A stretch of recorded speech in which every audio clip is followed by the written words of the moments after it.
Hello, everyone. Welcome back to Good Time at the Movies. I am Wyatt. That's JP. We are both fresh off seeing Olivia Wilde's The Invite. We're going to talk about here today. JP, you saw it a mere hours ago. Yeah. I've I've been hearing good things. Is the only reason why I went and saw this movie. I had a great time with it. I want to talk about it. I'm excited to talk about it. What were your thoughts? Good. I mean, the fact that she made this after Don't Worry Darling and everyone is already like, "Okay, Don't Worry Darling doesn't exist anymore." I agree. That movie, Don't Worry Darling, is god awful, and this movie is uh succeeding in every category. It's kind of impressive. It is very play-like, pretty much a Mhm. single location, only 4 actors. It's based on a Spanish comedy from 2020 called The People Upstairs, which is itself based on a Spanish play. So the fact that it's, Spanish and we have Penelope Cruz, right? Mhm. Yeah, who I don't think is Spanish, but Hispanic. Yeah. There is Spanish in this. Is like maybe like kind of an olive branch of an adaptation. Like, it's a little bit in here. Um, Also, big surprise, this script is co-written by Rashida Jones. I was not Oh, no expecting way. that at all. I saw Wait, the that name in the makes sense. credits.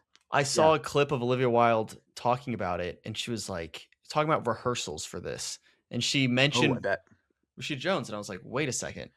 Yeah. Why was she there? Was she, like, a Yep. fill-in? Was she gonna be in one of the w was sh I thought she was gonna be playing Olivia Wilde's character before Olivia Wilde stepped in when I heard that clip. Yeah, I'm glad that was not on the table Yeah. because I don't think Rashida Jones is a good actress, but if she starts being behind the camera, writing more, producing more, maybe directing, I think she's directed a few things. Yeah. I am 100% on board. Yeah. I this The script is fantastic, and e everyone is just doing an amazing job, and I know we're gonna talk about all the acting and Yeah. all the jokes and stuff. One thing I do wanna highlight real quick, the lamps are doing a lot of work. Like, the lighting in this movie is subtle at some parts, and then, especially near the end, they use the lamps very cleverly in terms of how to light people's faces, and I had a lot of fun with Yeah. that. So, I'm yeah, sure that's right in your wheelhouse. it is, yes. Yeah. So this movie again, it kind of popped on my radar very late in the game, where I feel like I'd maybe heard about it at the beginning of the year that this was a thing that existed, and then it just Yeah, popped up, and I was like, "Oh, it's yeah. out." Like I knew it was limited release, I think for a week or two, and now Mhm. it's gone wide. And I saw it with opening night, 3 other people in the theater. For the most part, I was the only one there right up until like showtime. They timed the commercial or the trailers well, so they Yeah, showed up. But so fairly empty theater, which I think probably hindered the comedic aspects of this movie for me. I agree, same. There were a Yeah. lot of times where like, oh wait, that was funny, but like I for some reason like not experiencing comedy with other people really changes the game for me, and I'm sure that's for a lot of people. It's just like I'm not Yeah.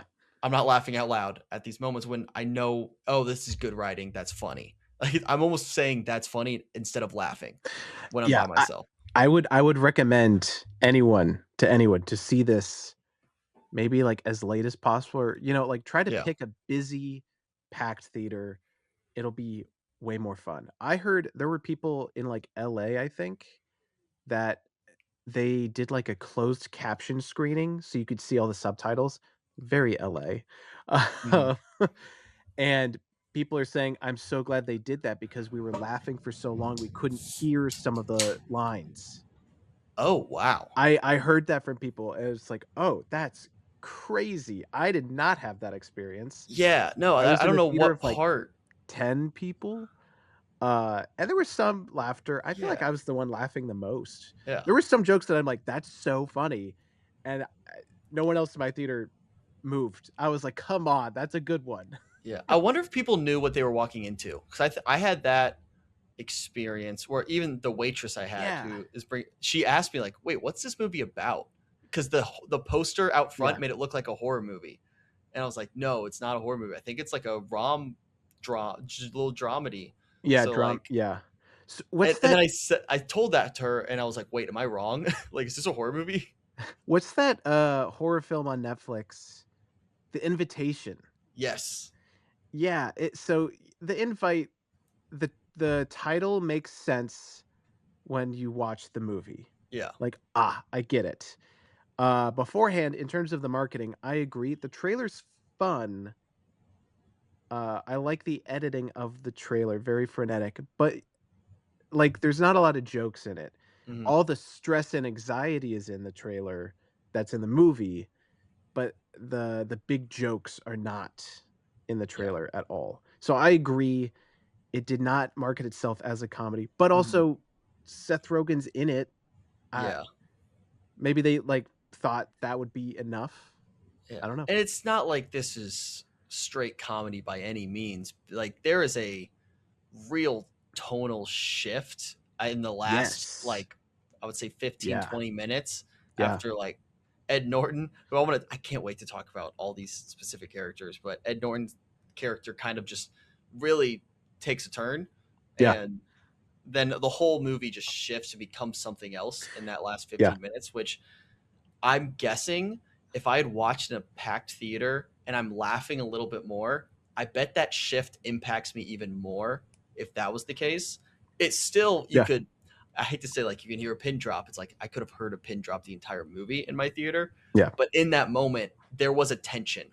Even Mhm. if it was me and three other people in that theater, you felt a tension, which I really enjoyed because I was almost waiting for it the entire movie, where I had a good time for that first hour and a half, hour 45, but I was questioning like where's this going, and why is this getting the praise? Yeah. I hate to compare it to expectations, but like I hate to but like why is this being praised so much? I'm like I was waiting for something more, and that happened, and it recontextualized a lot, and I think it Yeah. really tied together rather nicely, and I'm excited to talk about the ending too, but I guess kind of where do you want to start in terms of maybe the performances here? Because I think they're all kind of very fun to talk about. I guess who would you say you walk away from this? Who's the standout for you of the quartet? I think Olivia Wilde, because Yeah. she is in front of the camera and behind the camera, and after just kind of a PR nightmare for the past couple years, this is her like, "Hey, like, knock knock, I still know what the hell I'm doing," and it's like, yeah, she does. It's very impressive. There's a lot of acting with eyes in this, and I think her eyes are doing the most. Seth Yeah. Rogen is doing an impressive amount of acting compared to most of his career. I think Olivia Wilde has probably done as good performances in her career as well, but this is really, Hmm. I think she is really the standout in this. I will also say, Penelope Cruz, is she just always going to be this attractive? It's Is she not just gonna fair. be like this forever? I Yeah. was I was like, "Wow, okay." Which is like, It's that's good casting, but yeah, she's just, like, mhm. drop dead gorgeous in Yeah. this. Yeah. Yeah, It's not fair. So, yeah, I agree. Olivia Wilde for me, I hate to say a revelation, but I think you're right with the PR nightmare that was "Don't Worry, Darling." and the divorce with Jason Sudeikis, Yes, 100%. that You as have well. not maybe like not sour taste, but like my expectations weren't that, which the performance we Yeah, got, and even forgetting that she's behind the camera a lot, she's directing this movie. The performance she gave was like so impressive to me because you're right, she wears a lot on her face with like yeah, where she's someone who's trying to keep it together but isn't, and like does it so well, and just yeah, I think the screenplay is phenomenal. They have a lot to work with, but yeah, she was so impressive to me just because like I don't know, I just you could tell everything that that character was thinking just by looking at her, and it was so well done. And like you're right, I wasn't expecting that from her going in. I was like, oh, if she's serviceable and everyone else is great, that's fine, but I didn't yeah, not expect her to be the standout by any means. yeah. who I would like to talk about Ed Norton's character because I Okay. think he his I don't know. I just Ed Norton's so funny in this movie. I don't remember what his character. Oh, what was his character's name? It was something funny. Hawk. Hawk. That's right. Yeah. Yes, Hawk. But it's such a like a subtle performance. It's kind of a He's the quieter yes, he's the performance in the first quietest like person. hour, and Yeah. it's so interesting because that's Ed Norton, and you're expecting maybe a little bit more, and like he's not the most boisterous Right. Yeah. actor in the world, but he's so like in the shadow for like the first 45 minutes to an hour of this movie where Yeah. he's just kind of throwing away lines that are hitting so well, and it just builds this great dynamic between Seth Rogen character and Hawk. Yeah. It's so fun, the dynamic between all four of these characters. But Ed Norton he really made me laugh in this movie. I really enjoyed it. I wasn't really laughing to his character until like the very end. There are a lot of layers that Mhm. get stripped back as you referenced near the Yeah. end. And then it's very much I would say his character is the least important character because Penelope Cruz's Mhm. character once I mean, I don't want to jump to the ending, but Yeah. she like I think Olivia Wilde like at the very start of the movie is just like no she has like this presence and I mean she's gorgeous but she has this presence and I mean the whole movie it's like yeah she has a Mhm. presence she always is like the camera's always like can we just go back to her like Yeah. it's very magnetic and and then the ending, but later that. Um, yeah, so I think Olivia Wilde and Penelope Cruz are the best, you know, dynamite performance. And then Seth Rogen is like, oh yeah, he's an actor. Mhm. He's like doing a pretty good job. Edward Yeah. Norton, I think, has the most prestige out of all four of them. Maybe a little too much prestige, and that's why he's very toned down in this. Yeah. I think that's a very smart move on everyone's part to either be like toned back or to be like, no, this is my shot. I'm going to knock this out of the park. And I think all of them do a fantastic job at what they need to do. Yeah. Yeah.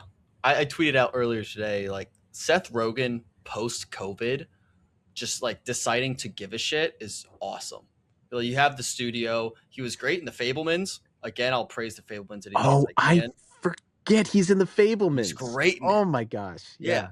Yeah. Yeah. I just like that, the studio, and then this. I'm like, oh, Seth Rogen, like, he's stepped it up a notch. I feel like he's He's kind of locked in post he's COVID. one of the most like recognizable like big producers right now cuz he's a Oh, producer. He produced The Boys, he produced yep. Invincible, he's producing The Studio. He's really busy right now and successfully busy. Yeah. Yeah. He's doing great. I want to talk more now about kind of just the content of this movie, the themes that it's working with. It was interesting for me, and the more I've talked to a few people about the movie who have seen it, it's an interesting dynamic just from my lens of I'm a 27-year-old single guy where I can't relate to the problems they're having, and it almost reads for me as like a cautionary tale of marriage in like a weird perspective. Like it's weird for me to watch it where I can imagine how a married couple watching this would have a very different reaction to the subject matter. And so it's weird to just kind of reckon with like what is this trying to say? And we'll talk about the ending on how you read that, but again, I just have we probably have a unique perspective Yeah. compared to other demographics watching this movie. And I just don't know what you thought about that. Well, I uh I still live in the, my hometown that I Yeah. grew up in. I have worked at several of the restaurants on the main street of my hometown. The people I have met, let's just say I can imagine multiple of them, both customers and people I've worked with in this movie. I yeah, Hmm. I kind of know a lot of people that are going through this.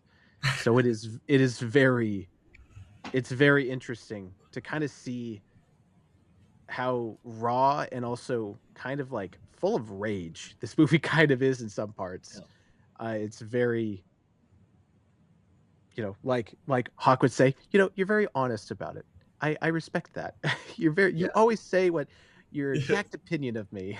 He's like, no, be honest. I love that about Yeah, you. And yeah, yeah, it's so like I don't know, like you said, it's interesting to view it from not being in it. It's like an outsider's perspective of it, where it's like, yeah, wait, is this what's next, or is this just going to happen? But also, you have these four adults kind of acting adolescent in a way, where it's like, hey, I want yeah. attention, like see me, or like throwing a pity party of like, this is my life now.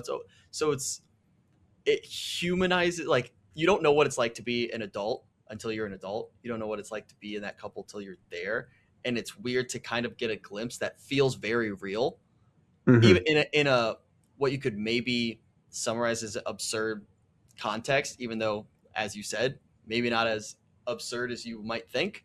But yeah, it's just I don't know. It's a Yeah. weird way to look at this movie. I mean, how old do you think they are? I feel like this is Yeah. very much a kind of midlife crisis movie. Hmm. Two of the characters have been married before. One of them has already, three of them have already changed their careers completely. This is a midlife crisis movie. Yeah. Um, one of them has a kid, and her whole identity is that kid.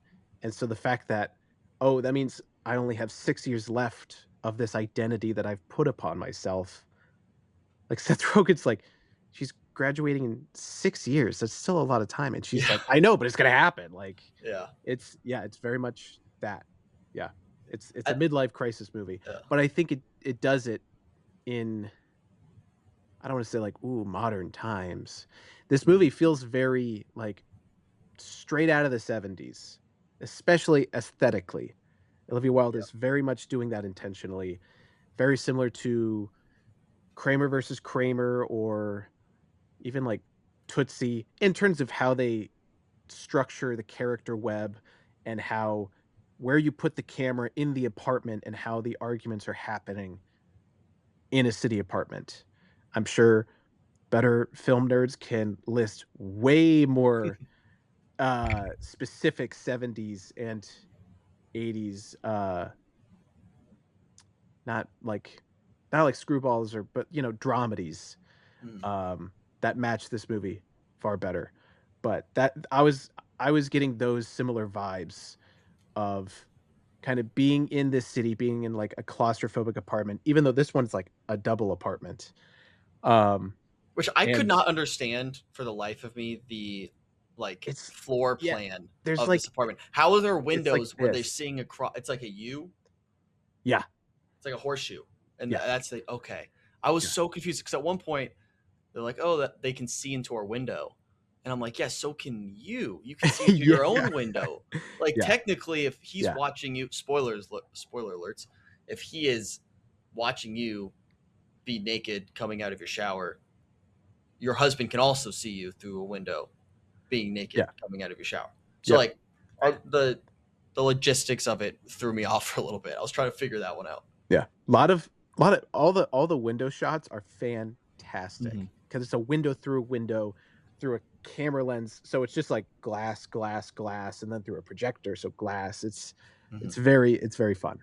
It's having fun with it. It's having fun Yeah. with all the different aspects of it.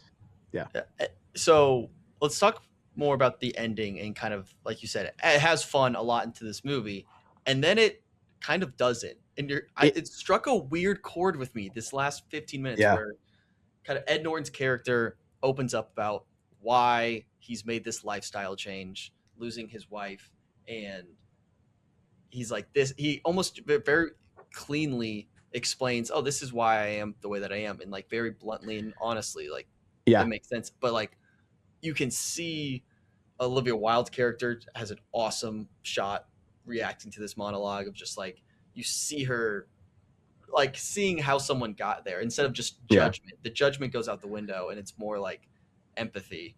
And it's just the whole movie shifts there. And I don't know we'll talk about the ending of like how you take that, but like what do you think of that kind of emotional whiplash? Uh, Olivia Wilde has like 10 reaction shots that are like the best reaction shots of the decade.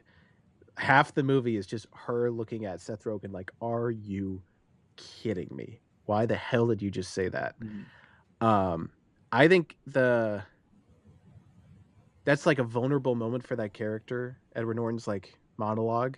Mhm. I don't think the movie shifts until after that. It's like basically there's a therapy session for all the characters, but specifically the two main characters. Yeah. And that's when all the comedy is gone, Gone. Yeah. completely gone. And maybe Seth Rogen's reaction to Edward Norton's speech is like the last joke. And Yeah. then the rest of the movie is like, we're playing this full, like very seriously, very dramatically. And it's not even a joke at that point because then you as the audience are like, dude, not the Yeah. time. Yeah. So Yeah. it's almost like we're along Does with it everyone very else in the well. room. We're Yes. like, no, the Yeah. comedy's over. Like we got to lock in now and Yeah. work through some tough shit. Yeah. And I think it's very that's when like Penelope Cruz's character becomes like she does not strip back any of her layers, but I think it's like she doesn't have any layers. Mhm. This version of her is the only version of her that exists. She is this 24/7, Yeah. which sounds freeing, for like a year. And then after that it's like I need you to I don't know, be Yeah. something else for like 5 seconds. But that whole like therapy session that she just impromptu gives to the characters is very powerful, and she gives them like a choice. And suddenly like it feels like the real movie starts right then. Yeah. And that's when like the dialogue has been like kind of the lead star in the script for most of the movie. After that, it's all a lot of like sound effects and blocking and just the actors filling the space with their own version of the silence. It's Whoa. very palpable how they want to say a million things, but because it's at this person, I don't trust them to hear me, so I can't say anything at all. That's what it's like. Wow. This movie is good as hell. Yeah. Yeah. Wow. That was crazy. I'm gonna have to listen to that one back when I'm editing this because that was There's it's one of those things you said. I was like, holy shit, yeah. I'm like, yeah. wait a second. Let me There's run that. there's one wide shot where it's like it's Olivia Wilde and Seth Rogen, and there's no dialogue, but Olivia Wilde like leans forward, like, "Yes, please start talking to me," and the floorboards creak, and that's it. No one fills the silence. That's where it's like, this is like the Mhm. actual point of the movie. Like, Yeah. sure, we're here to have a good time, but this movie believes in like that there is a problem going on with these people that a lot of other people in the real world can relate to. So the movie's like, we're going to give them time to show how real this is. Yeah. Yeah. And then there's a really interesting choice where, like, right after that, where Penelope Cruz and Ed Norton's characters blink and you miss it, they're gone. They're Like, gone. poof. Yeah. Like, hey, oh, they left. They must have left. Like, it gives a slight feeling of like, were they ever there? Like, that's how jarring it happens. You're like, wait a Yeah. second, was this just like a, we don't have to go there. I don't think that's quite No. the reading I No. got of the movie, Yeah. but it does give that feeling for a second of like, wait, that was so they just in your they show up and they're gone. But But they then leave the Tupperware or the oh casserole yeah, dish. So yeah, it's like they like close a door, but they leave a window open. It's like when you are ready, as in Olivia Wilde, maybe not Seth Rogen, but Olivia Wilde. mhm, When you are ready, knock on the door and give that back to us, and then we could start talking again. yeah. I think that's very intentional. Yeah. I think there was a like the biggest takeaway I had from Penelope Cruz's like therapy session there is the idea of you can have multiple relationships with the same person. Yes, I That think that's was so yes. profound for me. Like I it's a yeah, feeling that I've thought and like had the concept of. I've never heard it put so yeah, perfectly.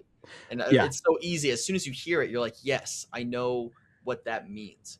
I am curious how much the movie believes in all of the ideas Penelope Cruz's character is Ooh, I want to talk about that. professing, but I think that line in particular, I fully believe the movie believes in that Yes. because of Okay. the ending. Yes. I think the Okay. movie is like that's the whole point of the movie.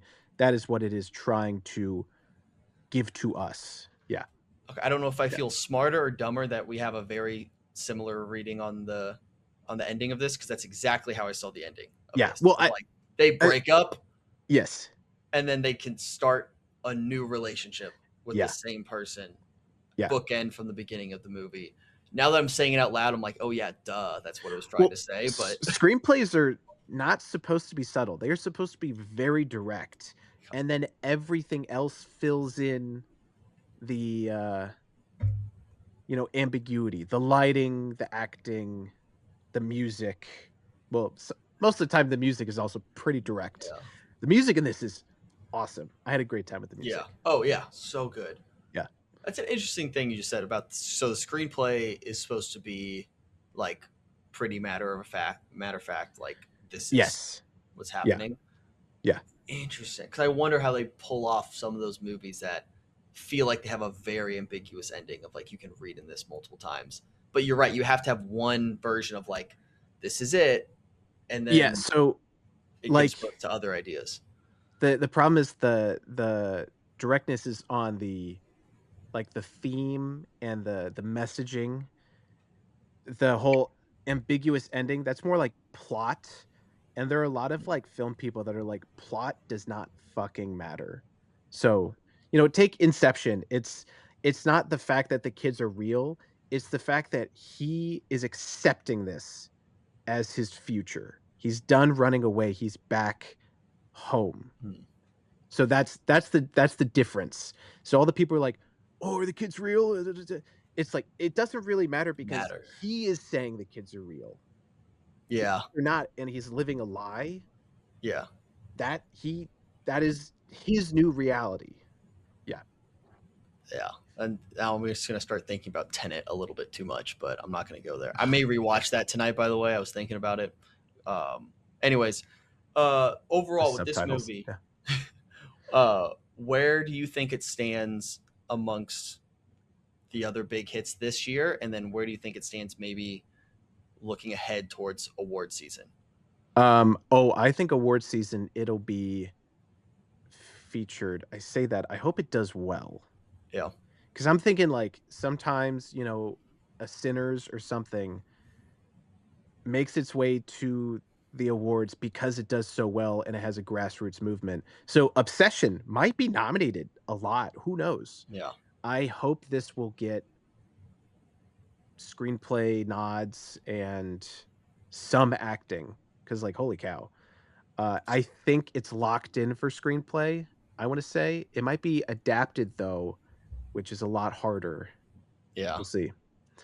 Um, yeah, and I think just right now, it's probably this and Sheep Detectives as, like, the top 2. I don't know where I'm putting it yet. Okay. Um, yeah, yeah. Where just I'm looking at my ranking for this year, and I have this just behind the drama. I think I like the drama more. Where do you stand I on that? I laughed harder at the drama, but I think I like this better. Okay. Yeah. Weirdly similar, like not tone, maybe tone of like I've seen people compare them. Yeah. yeah. I'm like maybe I'm stretching a little bit there, but yeah, I'm looking at so this year I probably have it. I mean, it might be borderline top five. I have it kind of sandwiched with Obsession, the drama, and the Invite are kind of in this like bubble, right behind Yeah. like my Bone Temple, and I still have Nirvana, the band, the show, the movie above that, and I Project Hail Mary slightly I above. still haven't seen Nirvana, so that's Yeah, that's on me. let's Yeah. go. That's my leg up on you. Just the Matt Johnson It little is. bubble. Yeah. and then watch Tony be the movie of the year in August, which I've heard there's a better trailer out there. So here's the first trailer for Okay. Tony, not good. I reacted to it. I would try to remain optimistic. I'm looking back on it, not a good trailer. Doesn't excite me at all. I've heard there's a new trailer playing ahead of the invite, actually, in some places, where it's a Okay. much more Matt Johnson trailer. Because when I saw the first trailer, I'm like, Matt Johnson is not directing this movie, of what I've seen, and like you kind of tell at Okay. this point. And apparently, this new trailer is much better. So I'm still holding out hope that Tony's like the movie of the year. Gotcha. And if it is, I will go on a victory lap like no one has ever seen because I'm Okay. fully on the Matt Johnson train. And you're still looking forward to movies that are coming out before December, and I'm over here like son of a bitch. You gotta wait for Werewolf. Okay, I have trailer things and Yes. Margaret Qualley things real quick. I Yes, know let's we wrap gotta up get out, there. but Good. I think we'll do the trailers first because the All Margaret Qualley thing is fun. No Avengers trailer. Moana Yeah. came out this weekend. Live action Moana, Disney Studio. Where's the Avengers trailer? We have 2 Dune trailers. I have not seen the new one. I'm trying to do that where I don't watch the trailers to movies I'm going to see. I walked into Evil Dead Burn last night and the werewolf trailer was happening. I turned my ass around and left the theater. I'm like, no, I'm gonna wait like 3 more minutes and then I'll go in. So where's the Avengers trailer? This movie is Great question. 3 hours and 45 minutes. They're still doubling down on that runtime. Bullshit. Wait, 3:45? I swear to God I No saw that. way. I swear to God I saw that. No trailer. It comes out in December. Meanwhile, Dune has 2 trailers. We still don't know what Infinity Vision means. They're like competitor to IMAX. I don't even think the theaters know what Infinity Vision means. Yeah. So Disney's just like fully flying by the seat of their pants on the most expensive movie they've ever made. At least I think. I don't know if Yeah. Lone Ranger and Snow White was more expensive than this one. I'd say borderline. It's just like, and also the Yeah. Pirates of the Caribbean movies. Those were very expensive. Yeah, no Avengers trailer. It's ridiculous. Not that I would watch it, but like, Oh, come on. I would not. You'd You watch have it. to. You'd You be have to curious. I prove. know you're curious. I know you are. But you have to prove not only to legit like your shareholders that it Yeah. exists. You have to prove to the fans that like, hey, nudge nudge, start firing up the fan pages again. If they're gonna wait till Spider-Man for the Avengers trailer, I think they are. that's crazy because Moana is not going to do well. They should have done the Avengers thing. I don't know. And those like trailers that came out a year ago Mm-hmm. of like Thor and Oh, they're not Captain trailers. They're America. part of the story or something. Exactly. Like whatever the I'm like, Russo those are said. not trailers. Those are like Yeah. this Well, Russo character's said in that. it. They said it's not a trailer. It's like a story, which whatever the Dumb. fuck that means. That's dumb. Don't care. What else? The Dune trailer, by the way, I'll speak as someone who has seen it. Okay. Fucking rocks. Like rocks. And I'm not the Dune head that maybe you or my friends are. It got me fired up. And it got me a little worried for when I inevitably see Doomsday before Dune. And I'm gonna die on that hill. I don't care. I'm gonna own it. It's gonna happen. It's gonna happen, and I'm sorry. Like all I can say is I'm sorry. I mean, right now we exist in a world where Dune will make more money than Avengers Can you because imagine? the trailer is not out yet. No. These are the narratives that we are spinning because Disney's not fully sending this movie. It's so weird. Okay, Margaret Qualley. Yes. So I saw the trailer for the Dog Stars. I don't know why it's called that. It's based on a book. I'm sure they explain it. Ridley Scott's new movie with Jacob Elordi and Margaret Qualley. So you texted me that Margaret Qualley is possibly, because she deleted all of her like wedding pictures with Jack Antonoff. It's up in the air at this point, but maybe single. After Taylor's wedding, because Jack Antonoff was there, but Margaret Qualley wasn't, and ooh, the drama. Yeah. Okay. Pop culture JP strikes again. So, but I was like, I have no dogs in this fight. Even though I love Margaret Qualley, I do not know any of this celebrity, musician, anything. But then I saw the trailer for the Dog Stars, and I was like, son of a bitch. They're going to try to pull off A Star is Born, where Lady Gaga was not wearing her engagement ring on, I think, the red carpet and also at the night of the Oscars. And Lady Gaga and Bradley Cooper played Shallows on stage at the Oscars, and it looked like they were gonna make out. And it's like, oh my god, this is the greatest movie in the world. They're in love. They're actually in love. This is a real love story. No, it was all PR. And that's the most PR has ever worked on me. I was so locked in. I'm like, they are getting married. Like I was like, this is it. I think they're gonna try to do at the dogs with the dog stars. They're gonna leak photos of her and Jacob Elordi on set, like what they did with uh Anyone But You on set with that. Oh yeah. Glenn Powell and Sydney Sweeney. They're gonna leak behind the scenes set photos of them like hugging or something, and people are gonna be like, "Holy shit, they're in love!" And then red carpet for Dog Stars, they will be like a pair. And then if the second the movie does not do well, they'll be like, "Never mind." But I think they're gonna try to do it. They're gonna try to do it. So here's my only Ana hold de to Armas hope and in your Tom plan. Cruise tried to do it for a movie that didn't even exist yet. That was a Okay, whole thing a fair. couple months ago. I love where your head's at with this. Yeah. Jacob Elordi is rumored to be dating a Jenner Oh, that's right right. now. Yeah, I forgot about So that. that's a tough sell to be Yep. like he dumped a Jenner. All respect to Margaret Qualley, a Jenner's on a different stratosphere. So Well, like okay. it'd be a tough sell for someone like him. It's like I don't care if Dog Stars makes $2. I'm dating Jenner. Like I don't give a fuck But, about like, Dog Stars. if you have a breakup in the T Swift, column, Yeah.